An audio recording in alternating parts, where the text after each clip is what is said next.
Hey, welcome back Olympians. Today I will do a full breakdown on Decidueye.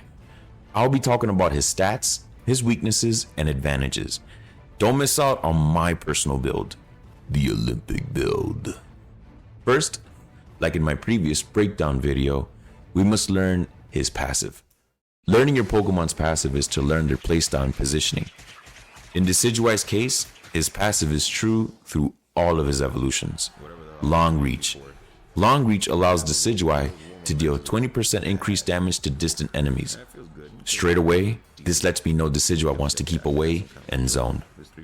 This fact is also backed by how low his HP cap is. As a matter of fact, he has the lowest HP in the entire game, with Greninja rivaling this same HP.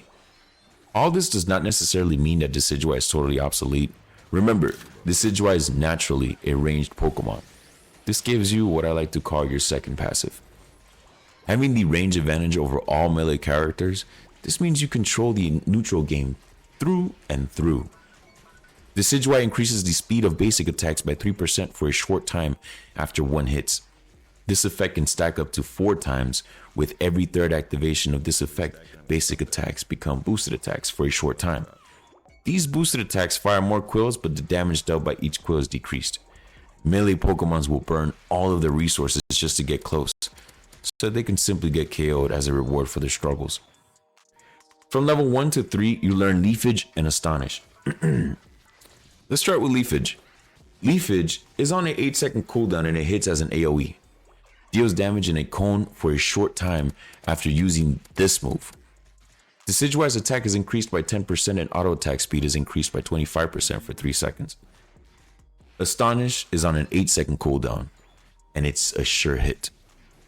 Deals damage to enemies and decreases their movement speed by 80% for a short time. These two moves are great respectively, but together, you orchestrate a symphony trapping your opponent for a KO. At level 7, you unlock one of 2 moves. Both of these moves have interesting properties. One works as an execution move, and the other as a team dissolver. Let's start with Razor Leaf, since this is the build I went in the video. Razor Leaf, while active, Decidueye's auto attack is replaced by a new auto attack that targets up to 2 additional enemies in range, as well as increasing attack by 10% and auto attack speed. This buff lasts for 5 seconds, 5.5 seconds to be honest. I would usually run this build when there's a lot of bulk to hack through. At level 11, Razor Leaf Plus, increase auto attack damage by 2% of the primary target's remaining HP, and 1% for secondary targets. This damage only applies once per attack, not on each of the 3 boosted quills, furthering my point. This move is doing max HP percentile damage, great for melting backlines, front lines to KO the backline.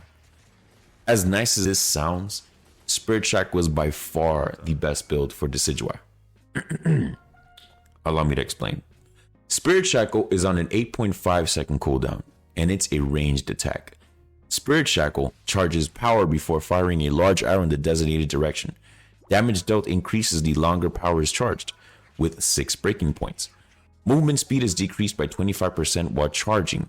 If this move hits after power is charged to the maximum, it can stitch enemies to the ground. The affected enemy has their movement speed decreased by 80% for a short time. A maximum of 3 uses can be kept in reserve for this move. There is a 2-second cooldown between uses. This is the move for the Decidueye. It covers all of his weaknesses.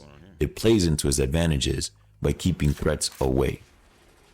At level 11, Spirit Shackle Plus deals 15% increased damage to enemies with less than 50% remaining HP. How beautiful. Give a pseudo execution move to an already good move. I'm telling you, this is the move.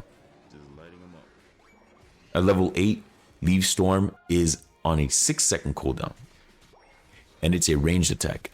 This move creates a tempest of sharp leaves, dealing damage to enemies it hits and decreases their movement speed by 45% for 2 seconds. At point blank range, it also shoves and stuns enemies. This is perfect for those waiting to ambush you. Perfect get off me tool. Leaf Storm Plus. Movement speed decrease now lasts 3 seconds.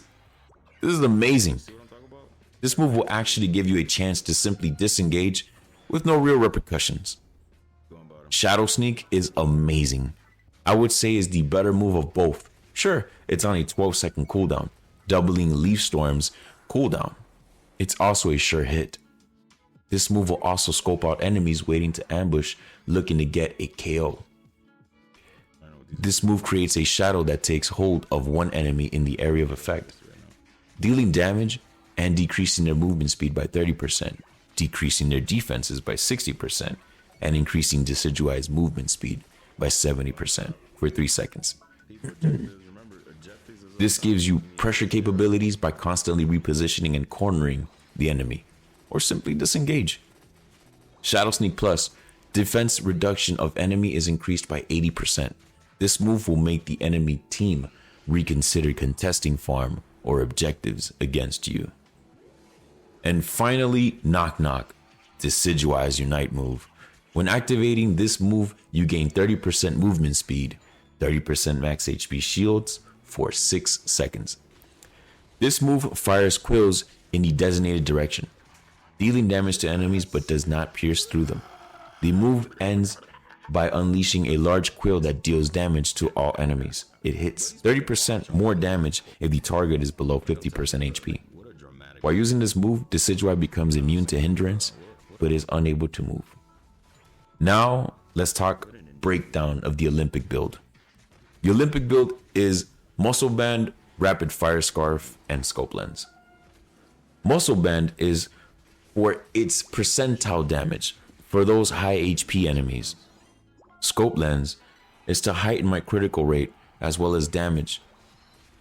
And Rapid Fire Scarf is to continuously proc both my Muscle Band and Scope Lens.